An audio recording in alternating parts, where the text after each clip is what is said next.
Greetings, Inner Butts. This is at least formerly or possibly still Team Haley. You may have seen us over at AX recently for the Invasion. For the Team Invasion 2014 last-minute qualifiers, the regionals. This will be our first episode of what we're tentatively calling Bro Fight Vanguard. Blame me for that one. What this episode's goal is right now, we're going to have some time here to go over our individual builds, why we made the choices we did, our interactions with the meta, what we've learned from our experience at AX, which was so much, really. And then just do a little bit of closure here. What we plan to do with this channel in the future, it's kind of expansive. We do want to cover some deck profiles, talk about maybe the future of the game, have a little Q&A session for why we do the builds we do, the analysis, and so on. But for now, what we do want to do is turn our focus to the decks, and before we do that, I'll introduce myself here. I'm known as Pete. I'm known as Hermit. And I'm known as Kofi. All right. So this is, at least for now, Team Haley. We'll make some decisions on that later on. Now, what I've got here is our team score sheet, our schedule, who we played against. So we're going to talk a little bit about our interactions there. But before that, let's go ahead and turn our attention to the real stars of the show, the cards, how we put them together, and how we think it went. So, okay, so as team leader, if you guys met us, we were Team 57, you might recognize us as well. I took the charge here with what you guys were probably very familiar with if you played the game recently. Of course, I'll speak to the finer points of this if you've not played the game very much, and talk to you about what makes this particular Kagero build very special. First thing you'll notice, obviously, if you haven't played too much before, this is the only legal grade 4 in the game right now. Transcendence, Dragon, Nouvelle Vague. You got that right? Dragonic Nouvelle Vague. There's always another Dragonic in there. That's the rule. So this is kind of the star of the deck right now. As you can see, it's only got 4 other grade 3s. Of course, managed to do that by including Nouvelle Roman. You can pitch a grade 4 to go get a grade 3 of choice. The grade 4 just goes back to the deck. There's a few other things in here that interact with your grade 4. Of course, the grade 2, Nouvelle Critic. This one's nice, just counterblast 1 rather than the usual 2 or something. You can kill any rear guard just by revealing a grade 4 in your hand and counterblasting 1. You'll notice kind of a cheeky little check right here. I put in 1 Fool Dragon. I did manage to have this go off once or twice in the tournament. If you kill rear guard with one of your card's abilities during the main phase, if you have a grade 2 or higher Vanguard, you can ride this standing at minus 3,000 power. Really good way to get Twin Drive early, and very easy considering I've taken Gimnards for killing grade 1s, for killing zeros, especially those really key starters. We saw plenty of good ones like that for Blau, for Shadow Paladins. They all had a grade 0 that kind of helps you get some momentum early game. Counterblast 1, throw this in the soul to kill a 0. Same rules here, but for a 1, Nara. And then, of course, Nouvelle Crit. Plenty of opportunities to kill rear guard with an ability, and then therefore get this right off. If not, though, Nouvelle Roman is usually grabbing this. This is, of course, seen in a lot of meta decks in Kagero right now. Dauntless Drive Dragon, his ability on Limit Break at 4 damage. Just ride another grade 3 or higher over that. Of course, the usual target is Nouvelle, but that unit will get plus 10,000 power, and the ability to, after it attacks, pitch 3 cards and restand just the once, as long as it hasn't stood yet. For those of you not familiar, the reason why that's so critical with Nouvelle is the opponent's inability to, of course, guard with grade 0s, and their inability to use triggers while you're having your turn. So, quite fun there. Just a little bit of highlights for the rest. Conroe was my starter. Conroe can easily grab whatever grade 1 I need. But usually that means I'm getting the perfect card, especially in something like a mirror match or where I know I'm going to see Raging Form having fun romping all over my face. Sometimes that means if I've got my perfect card, it's going and grabbing my 10k booster Ashgar for New Bell. It's only a 7k grade 1, but it's a 10k behind any New Bell, rear guard, or Vanguard. If I know I'm going to be missing my grade 3, I have Conroe go and grab New Bell Roman. This can finish my grade 4, like I said, to get my grade 3. And if I really need to get Tool Dragon off or get rid of the back row tech, I can still use Conroe to grab either one of these killers here. Finally, this did come in handy one round in particular. I have just one copy of Gojo. I've seen people run 2 or 3 in other decks. Just one for me. That's my play style. This was very useful on a particular game where I was locked for 4 turns on grade 1 against another developed player. This player managed to go perfectly from grade 1 all the way to grade 4.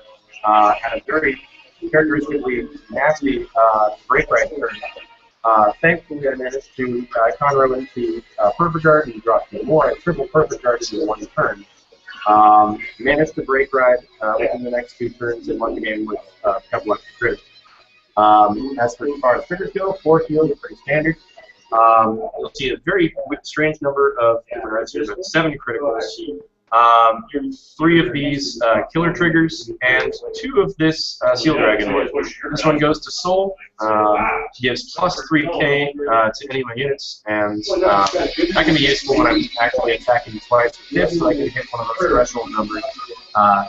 Usually on break right turns, can get 23, but this would be 26.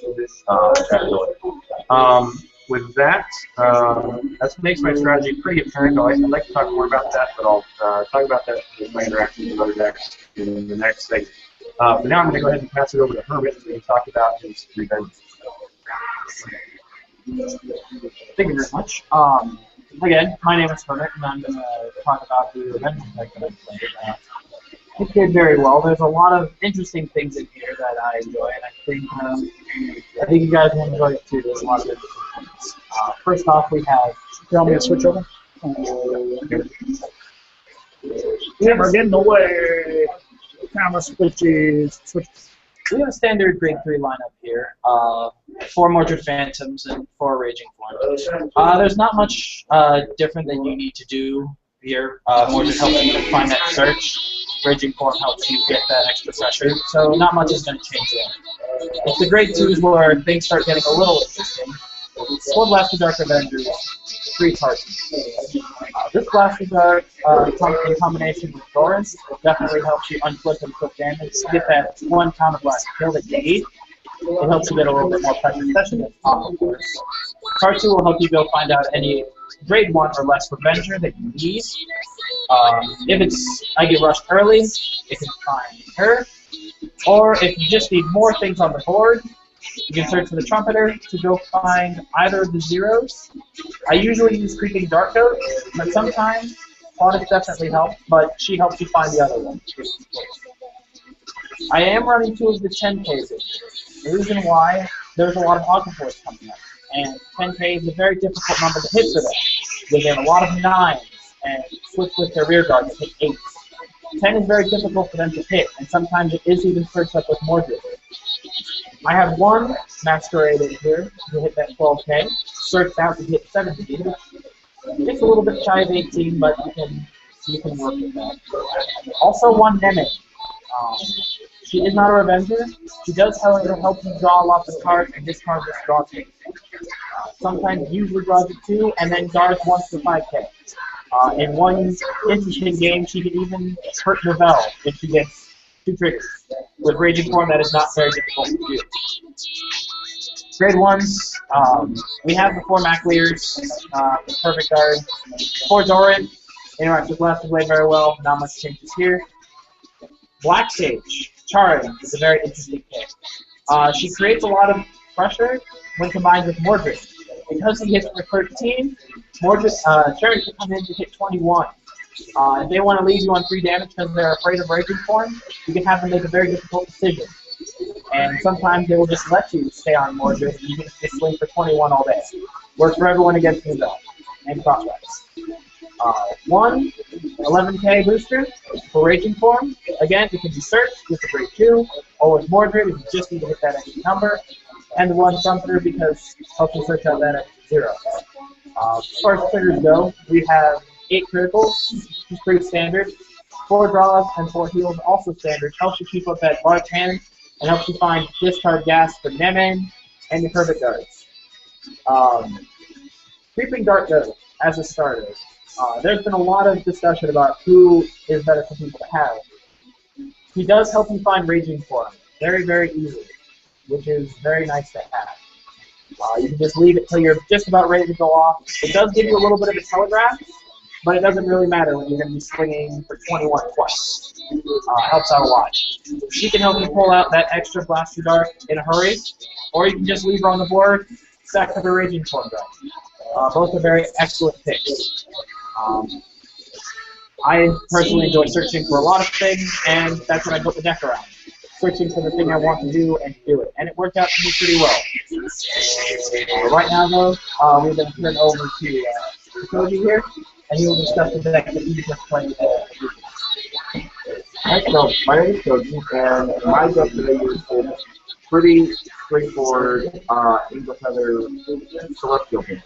So you'll see that the start of the deck is Solidified Celestial Dyrachyo. I only use Cleaver because it's really not more. There isn't really much more that you can have with that. So I'll go ahead and let you know that. The 4 radial here, the Prophecy Celestial Rainbow, the break rights, those are definitely what's needed for this deck because one, on the break right, you get that extra 10k, plus she allows you to switch with the damage zone, which is what Angel Feather is very notorious for doing. Dyrachyo is the main star of the deck because of her limit break being, if there's a copy of her in your damage, and she's your Vanguard, everything with Celestial in its name gets an additional 3k during your turn. So she can add for a very big number. Danielle is there because she allows for a sneak attack by coming out and from the damage zone. When she's in the damage and another card goes into damage, you can counter blast one, call her out, and replace her with the top card of your deck. And so you can use her on the defensive to use as an intercept if you need it, or if you need to switch and then get a free unit from your damage zone during your turn. The rearguard support that this deck mainly focuses on for pure offense is Wild Shot Celestial Dyrachyo. She's your 12k attacker, while Dyrachyo limit break is going off. She's a 15k attacker. So she adds that much more extra threat. The Candle Celestial Serial is pretty straightforward with what she does. She's meant to switch out any card in your damage zone with a Celestial in your deck. Mainly her whole focus is to chuck out a card from your damage zone and throw in a copy of Dyrachyo. So if you haven't had Dyrachyo in there and you have a hard time getting her into your damage, that's one way to do it from either early game or in mid-game. And pretty standard 4 copies of the Amiel, the perfect card. Nariel is a little bit more a call from No Seal, where you switch a card from your hand with the card in your damage zone. But she's more specific for Celestial. So that's another way you can be able to get Dyrachyo from your hand into your damage, and also you're able to get something else in your hand, perhaps to switch out a grade 3 for a 10k. Hadassiel works magnificently on limit break, as while her limit break's going off, and there's a copy of her in the damage. She can be 9k without limit break. She can be 12k on limit break. So the ideal field would be 3 copies on the back row, Dyrachyo on the Vanguard, and Raziel on for both front row rear guard. You'll be swinging for at the minimum of 26k across the board. the Arabaki are standard. They're your 7K that attack for 10K when you have a Celestial Vanguard. And the trigger lineup, standard, 4 heal triggers, 4 critical triggers. I used 3 additional critical triggers of the Rocket Dash Unicorn to put more pressure for damage. And then there's also 3 draw triggers and 2 can triggers. The 2 can triggers are not really necessary. They do, when they do go off, they add some more pressure for attacking. Basically, the whole deck's focus is just straight, big number, big attacks, because it's very difficult for players to deal with having to guard for 15K, especially when all 3 columns are attacking towards that as a minimum. And now we'll go ahead and go back to Teach, and we'll talk about our experiences here at the 2014 Team League Division. Okay. So what we have here is our tournament lead. So I guess one by one here we can go down and take a look at who our fights were, our biggest challenges, and how our decks interacted successfully or otherwise with these other players. I'll tell you first off, my matchup.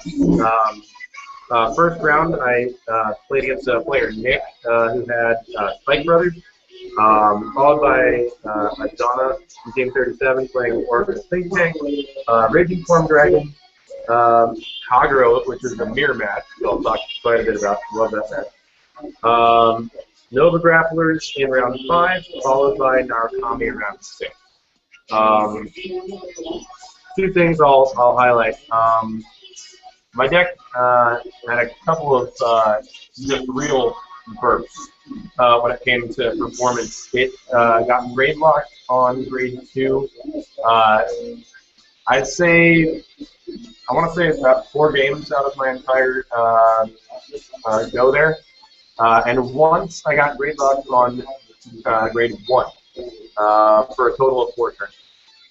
This is just one of those random things that can and will happen in the game. What I found was that my deck was actually, despite this, doing very good at correcting itself. If you guys remember Nouvelle Roman's ability to trade out my 4 for 3, that's fine. But then, particularly in the round where I was stuck on grade 1 for 4 turns. It was against another Nouvelle player who managed to get his drives off absolutely perfectly, from 1, 2, 3, 4, and hitting 4 on his break right turn. What card saved me that game was Gojo. I managed to draw into him, didn't have to search him with Conroe, and every turn he was pitching something, drawing, pitching something, drawing. That finally got me into my other savior here, which was Velocity Dragon, recovering just a little bit of counterblast after having a couple of turns just pinging away at his rear guards. I would do critics while I still had my 4 in hand. King Nara, I had to go off at least the one. Took out a starter early with Gatling Block. But beyond that, taking out a little bit of momentum on his part, I can still manage to rush to his grade 3 ride and get his limit break off. By that turn, I was fortunate enough to have a couple of perfect cards in hand, completely put a stop to that turn, put down my break ride the next turn, put up another blockade after that. Following turn, broke road into my grade 4 and swung for, well, a hell of a lot of crits. He managed to intercept twice, put down 2 2s on that first attack. I put 2 crits on Nouvelle, restood, attacked, he couldn't guard. He had all 0s and 4s in his hand. I think that's probably my best comeback the entire setup. It's not even worth mentioning the ones where I was stuck on grade 2. Because with all the corrections my deck has, it's a lot easier to dig myself out of that hole. You can still put up a lot of attack pressure with grade 2. With a grade 4 in hand, I can still also make a lot of different stuff with Nouvelle Critic and recover that damage flip just with Velocity on Vanguard. How often did I get my Persona Blast off? against Oracle Think Tank, who was using Tsukiyomi Ride Chain with Monica. He managed to build up a really huge stack against me, planning ahead for some crits and heals. I kept an eye on that stack, knew exactly what was going to come up, so I was anticipating the worst and making best use of my guards. When she finally went for broke, about the time she was going to hit her stack, she filled her field. I had saved enough cards for that turn, managed to save it off, drew into my Great for the next turn, destroyed her entire rear guard, and swung again. There wasn't much they could do there, but he did put up a really interesting fight and a very scary proposition for left to face with the current Oracle build. Other than that, my most challenging matchup was against our round 5 opponents, who were the only opponents who wiped all of us off the map. So props to them. And the only team that actually beat me, as it happened. The player I was playing, their team captain, was using Beast Deities. Beast Deities are, among the Nova grapplers, in my opinion, the best capable of putting out early game pressure without limit break. With at the Blound, at least, you can very predictably say what to guard, what not to guard. As long as people are, showing us what the effects are, as long as we know what they are and have done their homework, it's pretty easy to take out their boosters, take out the 2 cards that they need to hit with, and then just guard appropriately. But I found it wasn't so easy against these teams. They have a little bit more sub-plan cohesiveness, and a lot of other abilities from the back row that I couldn't always fix with Lunara, even though I did Gatling Frog as starter. To basically knock out all of his support. He always seems to draw into the next Brady Capio or have enough to guard him. So not a lot I could do was taking out his early game momentum. He had me up to limit break before I had the chance to break rest. And if I remember correctly, I don't even think I got to that point. So that was a very scary matchup, and a particular build that, while I had better luck against it playing Link Joker and other builds, with this particular build, Kagero focusing on restanding, I don't think I had quite enough skill to deal with his threat. I'm going to pass the invisible mic over to Hermister, but you can continue with your match. Okay. I had a couple of very interesting matches. I played against Shadow Paladins, Aqua Force, wow, Narukami, Kagero Nivel in round 5, and Genesis in round 6. I had a couple of big pickups. My first was at the start of the day with Shadow Paladin and Mirror Match. When you're playing Revengeance against Revengers, the one who's going to get the Raging Form off first is usually going to win those matches. If he was able to get it and I wasn't, which ended up happening, there wasn't much I could do to stop him. I put up the best defense I could, but since I couldn't follow up with another Raging Form, he mowed me down in that round. I carried through the next couple games against Aqua Force in particular. Blashiguard does very well against Aqua Force. So does Rugos. Both of those were great against Aqua Force. They just couldn't get out the pressure needed once I killed their rear guards or just put up a wall in front of them. Blau was a very fun match that I played. Blau has to be played a very specific way, or at least I feel that's how Blau works. And it was a very back and forth game between us, but again, because they have to rely on their rear guards, Blashiguard did carry it through. He does a good job of doing so, and just in case I needed extra cards, I did in fact actually have to search out Neme for that game. I had everything for another column for restand Raging Form, but Neme definitely helped me draw those cards in the pitch and makes her hit 8K to start. That's before triggers. So she did a good job. Narukami was not so much of a back and forth, just because he had a little bit of problems when it came to his hand and I rushed out early. But he put up a good fight, just couldn't quite get there. The match I had against Nuvel was the longest I played, and the most and actually hit time, and had to continue on time for about 5 minutes. The game is very intense with Revengers and Duvel, and it's about 50-50 win percent for me. I have to play perfect, and so does he. It's about who makes the most play mistakes. We were both at the end, all out of cards, all out of gas. It was just drive checks at that point, and I couldn't quite get there. I was stuck with a Raging Form Dragon and a Black Sage. I had hit 2 triggers, and I just couldn't do it. And that's how that match went. Genesis was, in fact, a game of Card Fight Vanguard.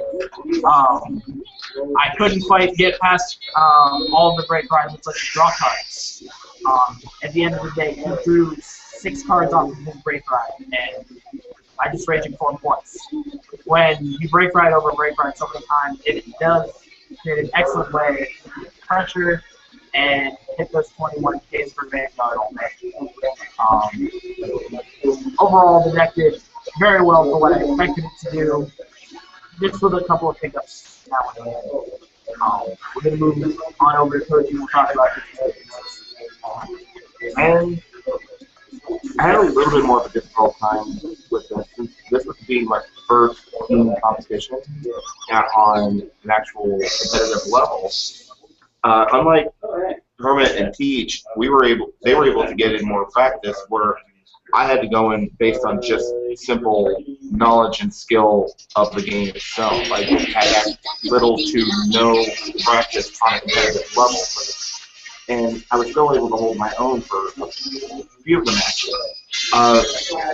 The ones I had the easiest time against was in the first round, where I went up against,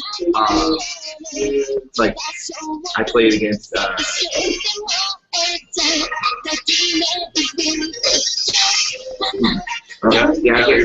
can't read people's initial. That's Tatsukaze. Oh, Tatsukaze. Yeah, it was Computer science, not writing. Yeah. Well, the first deck I played against was Tatsukaze, and that was using a combination of both Pilot Driver and Dark Rider.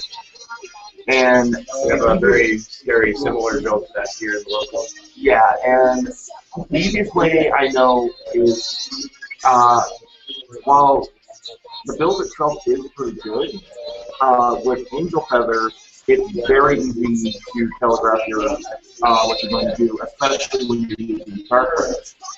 All I have to, on the defensive side, all I have to do is allow myself to be at 3 damage and to completely guard both Final Driver and Dark Rider, because if I know that both attacks are coming, and especially if I know there's not going to be any triggers to really worry about, because they've hit most of their triggers, the ratio is going to be pretty thinned out. Also, being at 3 damage, I am able to use the starter Puncture Celestial Gabriel as sort of a damage manipulator, so it allows me, on my turn, to force myself into Limit Break and to Break Ride if possible, since Gabriel can be used during the beginning of Ride. So Tatsukaze had no problem against that. The other one I had very easy time, because it's also very telegraphing deck as well, is Nubatama, which was in round 4. Nubatama, especially now, focuses a little less on the discarding aspect and more on the binding aspect. And honestly, in regards to Angel Feather, binding or even discarding, they don't even care.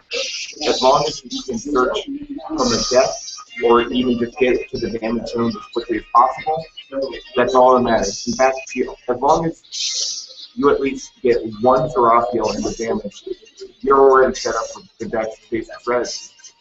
So I don't have to worry about binding. It's just more guarding when necessary, keeping up my numbers, and keeping up the field exactly how I want it to, which is hitting for those 26K numbers.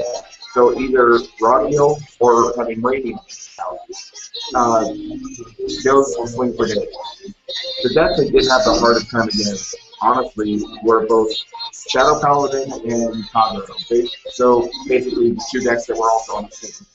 Raging Form really puts on a lot of pressure for Angel Feather. While Angel Feather is about getting hurt and damage and not really caring about that. Later in game, when Raging Form swings for twice, you've already focused a lot of building up your offense. It is a little bit harder to work on the defense aspect. Because while they do get good numbers, it's only on your turn. So Raging Form doesn't even have to worry about your rear guard, just focus completely on pressure on your van.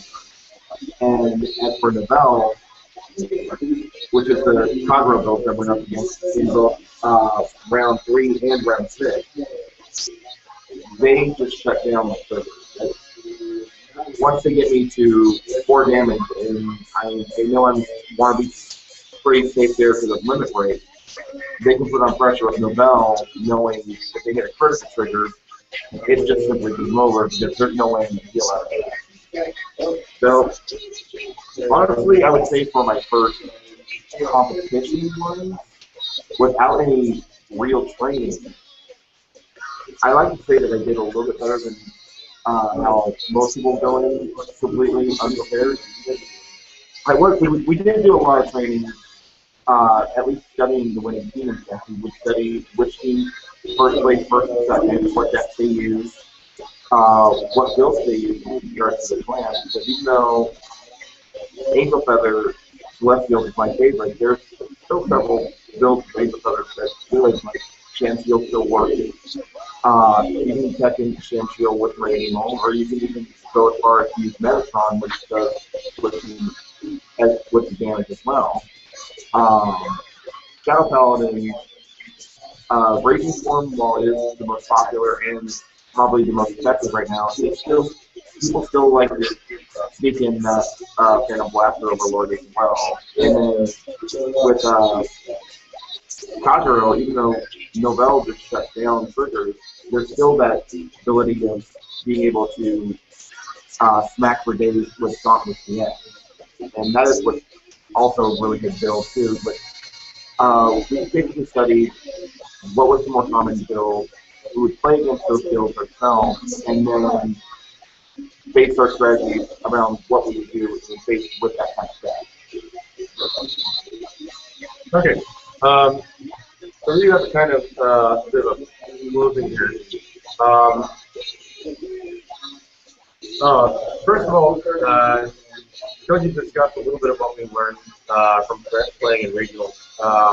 Number one, I will say that I do have to acknowledge that our efforts in trying to figure out what builds we would see quite a bit were fruitful and at the same time a little bit obvious, but it didn't help us tune our decks against those types of decks. One thing I probably didn't give enough credence to was whether or not these deities were going to show up in the wake of so many WoW players. I actually need to train a little bit more against that kind of really good pressure. What do you guys think?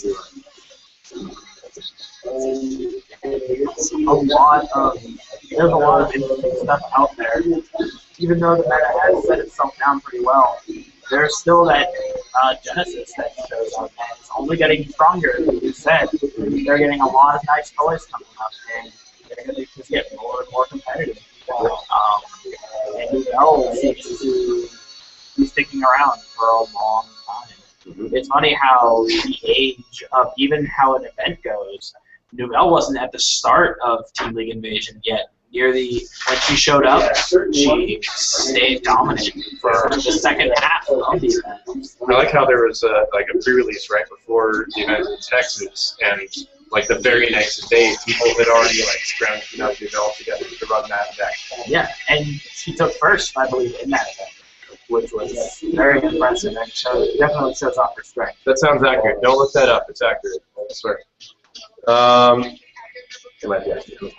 And honestly, there are some decks that really should be overlooked basically because you don't see them as often, and they can still just wreck you for days. Like the one that I did not expect to lose against was a Spike Brothers deck, where the player was actually grade locked on grade 2 for the entire team.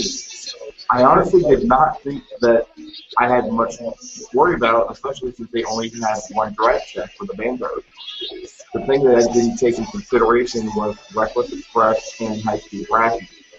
While they are grade 1 and grade 2, the fact that they Soul Blast, hit like a train, and then run away back into the deck is just something I wasn't prepared for.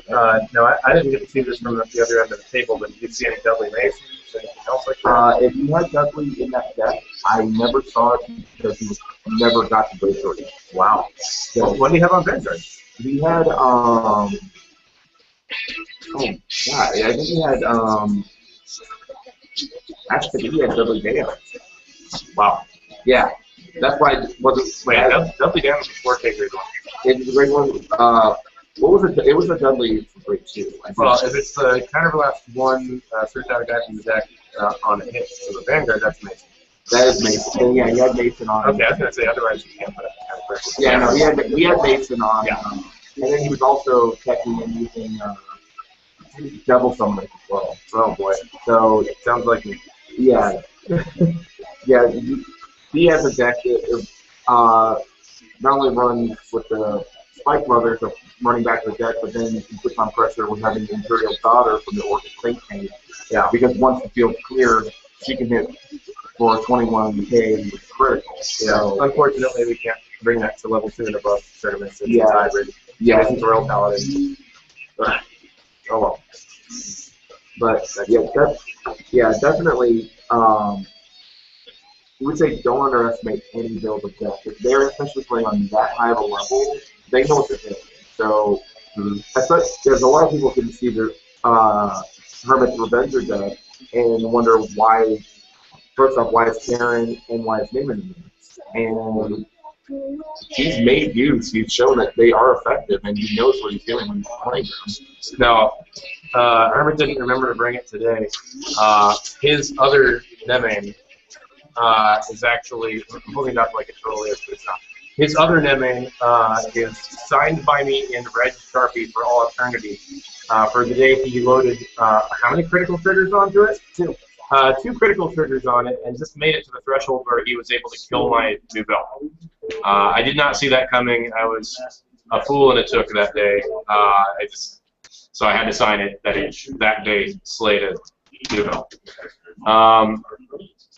Let's see. Back to me over here. I think one of the big highlights from AX that everyone's talked about, and really from a lot of the regionals, was some of the decisions and calls made by judges, especially if they're at limit for a number of people. We actually hit limit of 170 teams, so we didn't have to have round 0, but it was very strict. This is our first level 2 event.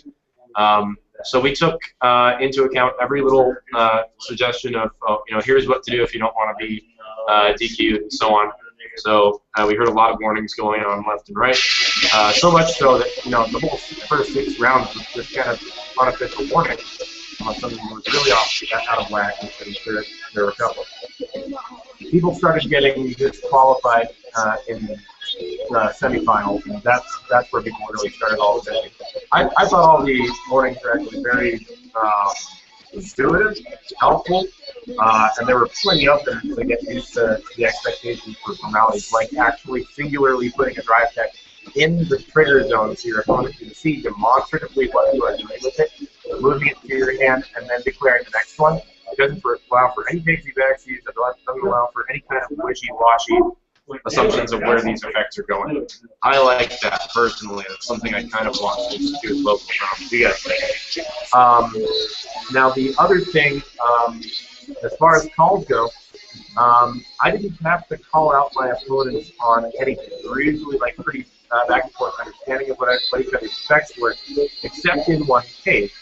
I think even Hermit had to make a call here too. Mine in particular, which I'll speak to, was against a Menton Police player. The call I made against him was when he did the break ride from Daikaiser into his next grade 3. I think he was using 0. It doesn't matter which was riding over in this case. The fact is, he rode, did not declare break ride, continued playing rearguard, and then made his attack. On the attack, he paid the counterblast for his break ride effect. In the sequence of play, that break ride effect is a counterblast 1 auto on Ryan. In that case, I felt it was right to make the call that he wouldn't be able to use that ability. I explained at which point he was supposed to activate it. And after he understood what he did wrong, he decided, okay, the break ride still didn't work. Now, I played, having made that call on him, he agreed with me, and we proceeded. I ended up winning that map because of that mistake, but also because my field was doing really, really well that game. I don't know if it really mattered if it went off. Point is, I consulted with the judge afterwards to see if I was being mean or being an asshole or what have you. And the judge said, you know what, you made the right call, that's what I would have done too. So I was like, but on the side, as far as, being a rule start goes, I'm going to say that too. Okay. He does. Where is it? Oh, okay. He's here. Okay, so, that's Justin. Or was it Michael? No, it's Michael. Alright, so Team 51, whether it's Michael or Justin, my sincere apologies for being a rule start. Had to do it. My bad. So, beyond that, I think we got a few fun things to close up here before we hit the 45-minute mark on this. Quick shoot, favorite upcoming build, whether it's set 14 or 15. I guess I'll start here. I'm really looking forward to actually taking Dauntless out of this deck, retiring it for just a playset of Cool Dragons so I can have more fun with this, and making Dauntless's cross Break Ride deck. I think we all know why. That Break Ride turn is a whole load of not caring whether you get triggers or not. He's got your back either way, whether he's hitting for triggers or hitting for destroying their rear guard. Love the concept of that deck. I probably will not put Dauntless in anything else after that point, just out of the pure sake of I want to have fun. Plus, I really did like when I originally ran Transcendence, just having all schools in there. I ran the grade 2 Stricken, and I got that mini break ride off all the time with the +5 to crit and the -3 to cool for that superior ride. So that's my choice. The break ride, cross ride deck or no. I unfortunately have to be patient for a little while. In the meantime, I intend to be rocking Precise Reverse on the box until we get Mega Colony support in 15. I'm really excited to get that break ride and keeping and everything. Very much looking forward to it.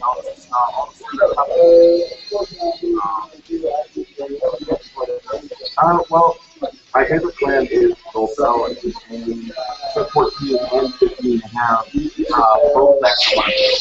14, I really look forward to doing the clan because Blonde Ezel was always my favorite Gold Paladin build to use, and it was the easiest to get to grade 3 with. While Grand Ezel isn't a cross ride or a break ride or anything like that, he still gives Link Joker a run for the money right now as being the first unit with the unlock ability.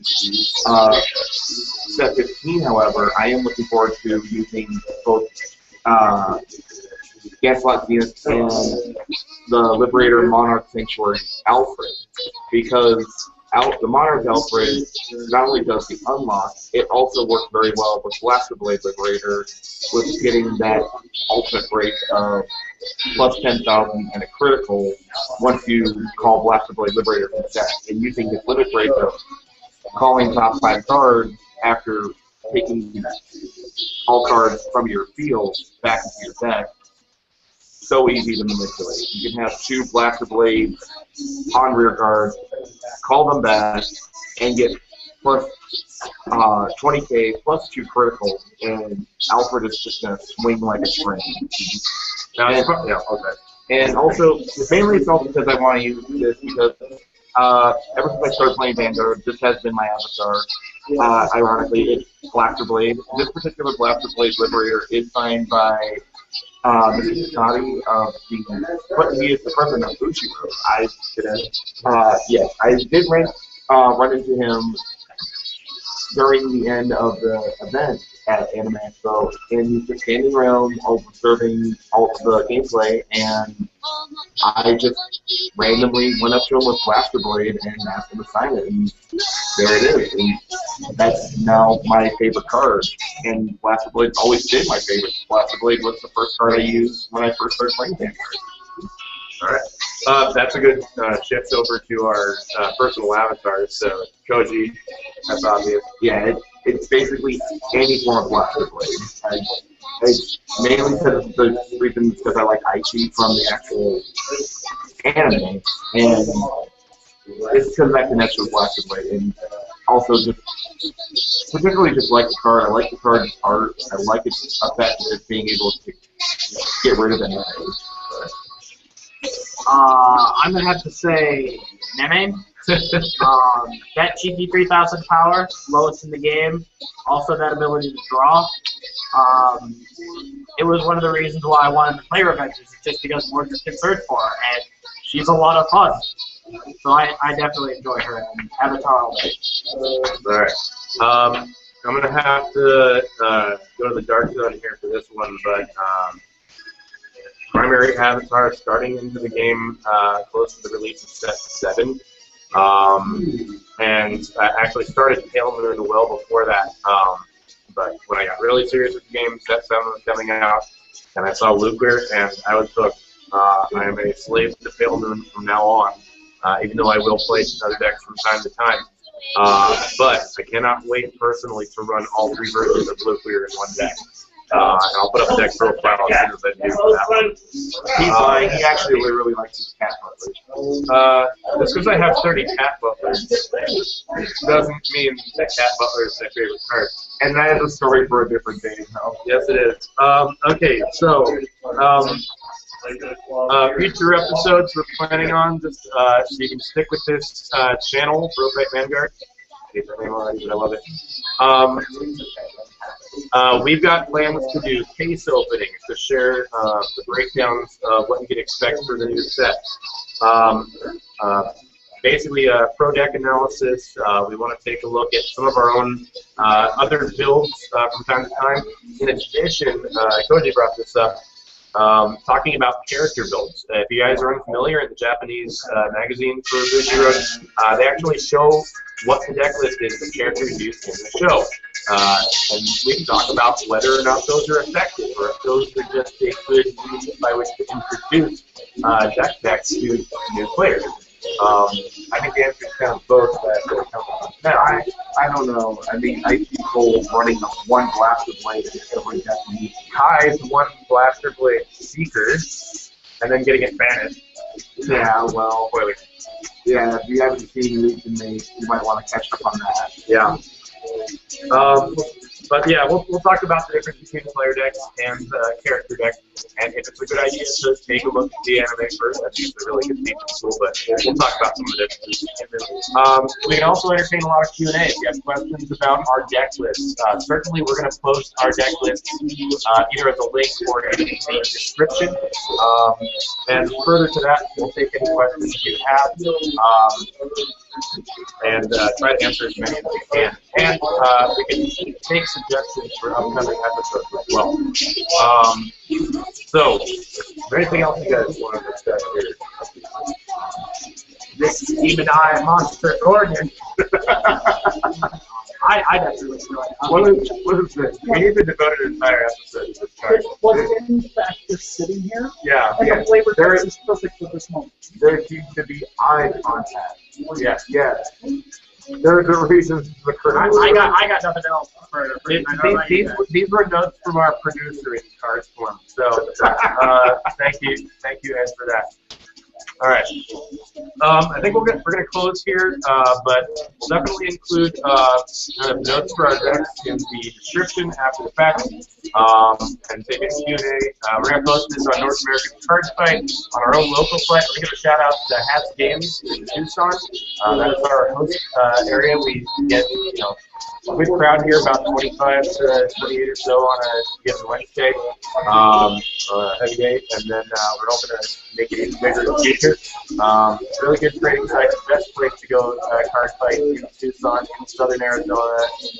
If you're down here, although we do have some good fun partner stores up in the Phoenix and Tempe Valley area.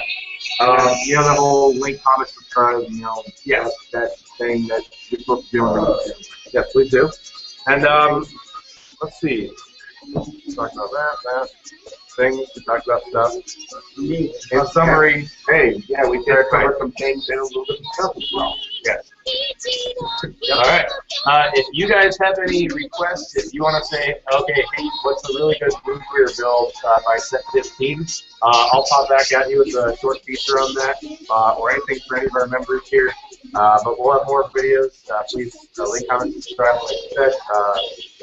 And that's it for episode one, even, of Pro Fight Vanguard. And don't forget eye contact. Nope.